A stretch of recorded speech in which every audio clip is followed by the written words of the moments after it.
اب یہاں اللہ کی کرسی، اللہ کا عرش، یہ ہمارے عقیدے کا حصہ ہے۔ اللہ نے کہا عرش کے پائے بھی ہے، عرش کا سایہ بھی ہے، نبی کریم صلی اللہ علیہ وسلم کی حدیثوں کے اندر ہے۔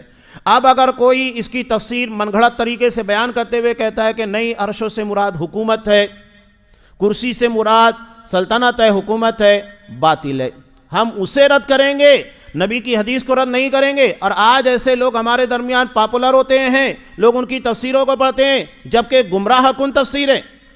قرآن جس کے بارے میں کہہ رہا ہے، حدیث میں نبی کریم صلی اللہ علیہ وسلم کی وضاحت موجود ہے، آپ کون ہوتے ہیں اس کی؟ نبی سے بڑھ کر قرآن آپ کو سمجھتا ہے کہ نبی کہہ رہے کہ عرش کا مطلب کیا؟ عرش اللہ کی سب سے بڑی مخلوق ہے، اور آپ آ کر 1400 سال کے بعد یہ کہہ رہے ہیں کہ نہیں، وہاں عرش سے مراد عرش نہیں ہے بلکہ عرش سے مراد حکومت ہے، اللہ کی سلطنت ہے۔ یہ کس نے آپ کو اختیار دیا کہ شریعت کی باتوں کو اپنی مرضی، اپنے خیالات کی بنیاد کے پر طے کریں گے؟ یہ باطل چیزیں ہیں، میں چھوٹی چھوٹی چیزیں بتا رہا ہوں، ایسے بہت ساری چیزیں ہیں جو عقیدے، مسائل، تمام چیزوں کے اندر آپ کو ملے گی، جو بار بار ان گمراہ لوگوں سے بچنے کی تلقین کی جاتی ہے، یوں ہی نہیں ہے۔